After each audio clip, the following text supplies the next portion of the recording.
to power. What's the top priority? It is climate change, because the science is absolutely clear. We've got to run at this. It's really pressing and urgent. And tackling climate change tackles so many environmental issues, whether it's our species, the oceans. All aspects of the environment are being affected by climate change, so it's got to be urgent. And with Paris in December, we have to run at this. How will you guarantee that the UK's target of an 80% reduction in greenhouse gas emissions by 2050 is met, will be met?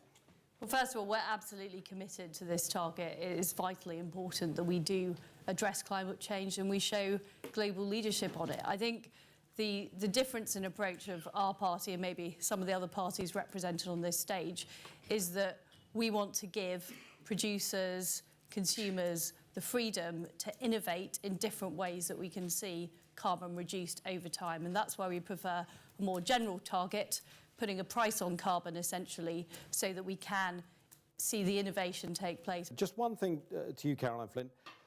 How compatible is your price freeze promise with getting more renewable energy, given that, like it or not, at the moment, renewable energy costs more than the average market price? Well, I don't think the price freeze has anything to do with that. I'm not just saying that. Well, a lot of renewable energy organisations were very worried when you came out with that announcement. What renewable energy organisations say to me and those who want to invest is that they want clarity about the certainty of the direction of travel. That is why the decarb target was so important for renewable organisations and companies like Siemens, because it gave that sense of where we needed to get to. That is vitally important. We'd already given Caroline the certainty and stability to investors through, first of all, ensuring that the fourth carbon budget was not revised, as the Chancellor wanted to. I fought him off on that. The fourth carbon budget was not revised. Moreover, we got the 2030 package in Europe, which is actually far more powerful for investors than a UK-only power sector decarbonisation target, because it sets the framework for investment in renewables across the whole of Europe, which is a bigger market, by the way, than the UK. So we do that. We'd have a power sector decarbonisation target in that zero carbon Britain bill. We'd give the Green Investment Bank more powers, just like Caroline said, but actually we're going to go further than Labour on that.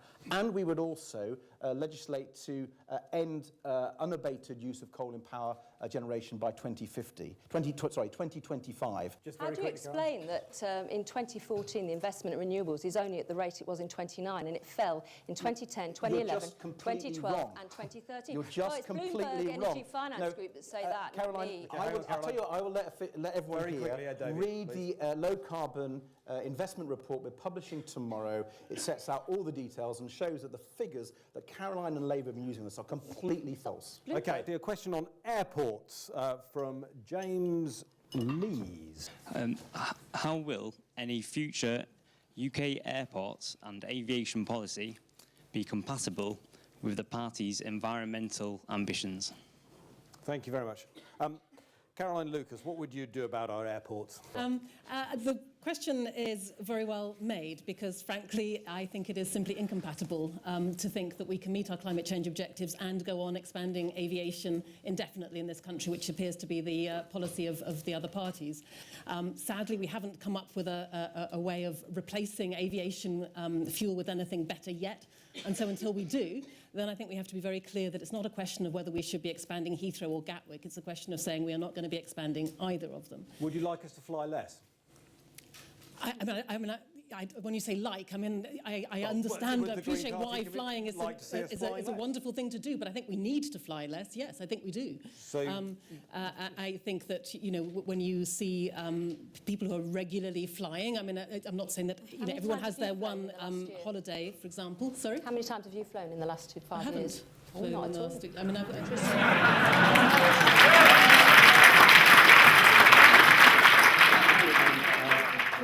Hatchwell, please, who has a question related to the EU. Thank you. What implications would there be for UK environmental policy and clean tech investment in the event it were to exit from the EU? I think there'd be enormous impact on clean tech investment. I think there'd be enormous impact on investment across the board. And I cannot think of anything worse than having a situation after the election on May the 7th of 2 years of internal wrangling over us having an exit strategy for the EU. Look, I'm not saying that we're going to ever make everybody in Britain love the EU as an institution, but there's a lot of homegrown institutions that people don't love either. It would be disaster for environmental policy and for investment in clean tech, absolutely. Absolutely. And I want to paint a nightmare scenario. There's a Conservative majority or minority government. That's a pretty disaster.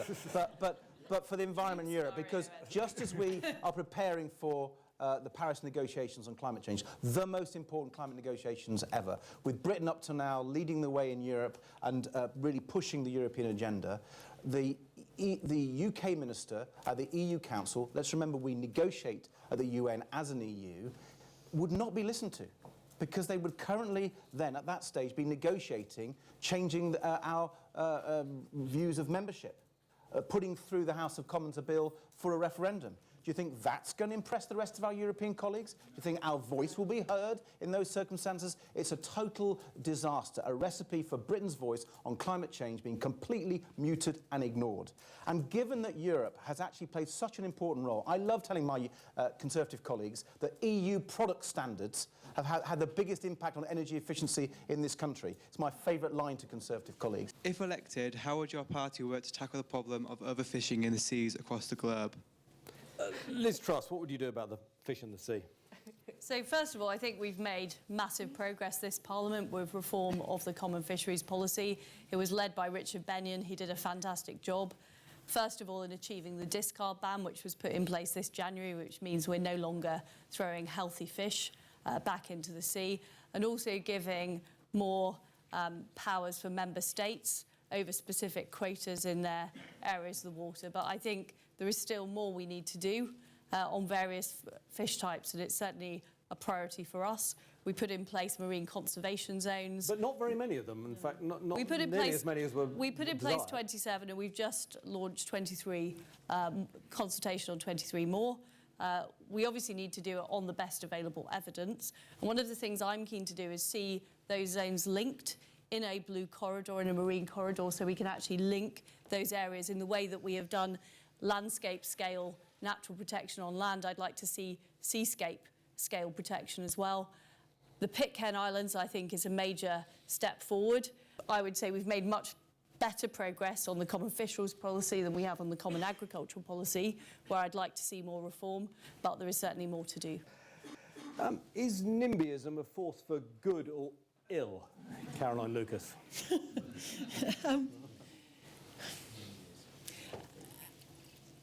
I mean, I think it's important and valuable to protect what you love. And I think sometimes the term NIMBY is not used very fairly. What I think is not good is when you're just trying to get it out of your backyard and you don't much care where it goes after that. What I think has been so impressive, for example, around the campaign against fracking, is the way in which people are not saying, don't frack here, go and frack somewhere else. They're actually saying, we don't want fracking and we will go to wherever fracking is happening and we will join up together, collaboratively, Really? and work Did the people together. from Surrey go up to Lancashire Absolutely. and The people in protest as Bolcombe, much with there? whom I spent quite a lot of time, were from all over the place, were other places, indeed people coming down from the north of the country where they had had some fracking there already. It's the same with some of the campaigns about aviation expansion. Again, a really good model where people from Heathrow have been in solidarity with people in Gatwick and other places to say we want no further growth in aviation. And so I think, you know, if by NIMBYism we're simply saying go and put it somewhere else, I think that's negative.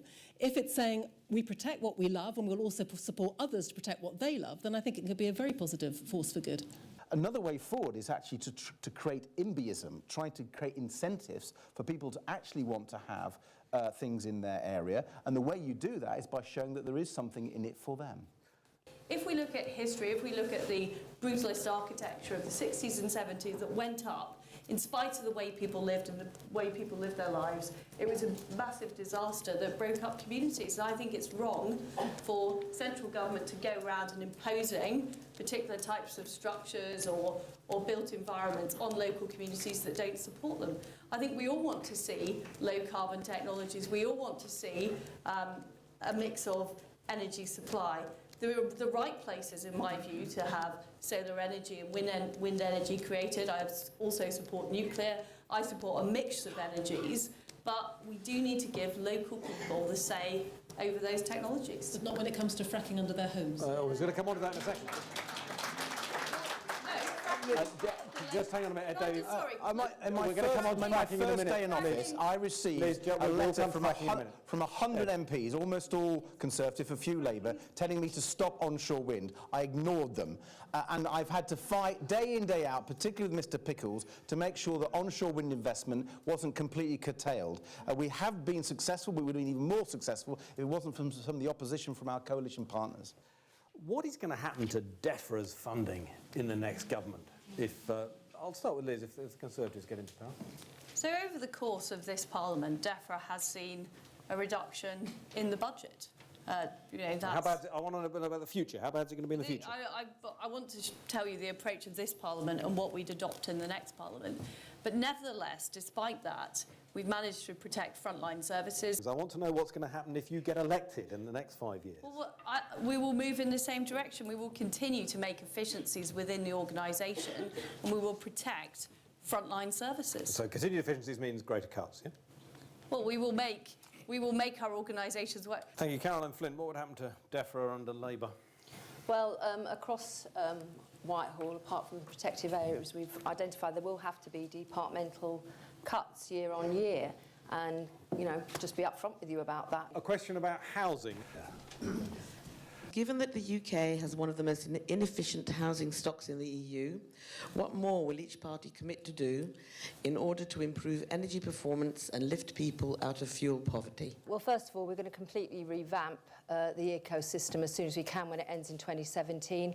We're going to take the same amount of money we have at the moment that comes from the energy companies, and instead of a top-down approach, we're going to actually have it delivered from the communities bottom up. We think that that model for local area schemes with local authorities and others involved is the best way to deliver, but also to create jobs, but also deal with some of the anomalies in the system where a family in, for example, many streets in Doncaster, Victorian terraces, someone's an owner-occupier or in the private rented sector and they can't get advantage of the eco scheme. We're also going to set a bigger standard for the private rented sector to reach C by 2027. And I have to say, and I said this when I was shadowing the communities and local government brief, given 40% of housing benefit goes into the private rented sector, I think we should expect more for those people living in those properties, and we can't just expect the tenants to ask for it because it's not fair on them when they're up against the landlord. Have you written to your pension funds to ask them to divest from fossil fuels?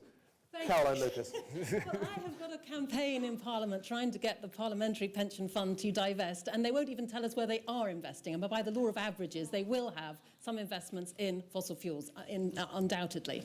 But the fight that we're having to get them to take that seriously and lead by example, this would be a wonderful story, that if the Parliamentary Pension Scheme would divest, how wonderful would that be? Alongside the churches and other leaders of society, it would be amazing, but they haven't done it yet. But let me just have 10 seconds, because I cannot sit here and hear what Ed Davey has said about this government's record on energy efficiency. I'm the co-president of the all-party group on energy efficiency and fuel poverty. And under this government, there has been an 80% drop in insulation measures provided for the fuel poor. We've seen the end of CERT, the end of CESP, the end of Warmfront. The Green Deal has been a disaster. Eco actually pushes more people into poverty because of the way it's funded by putting a levy.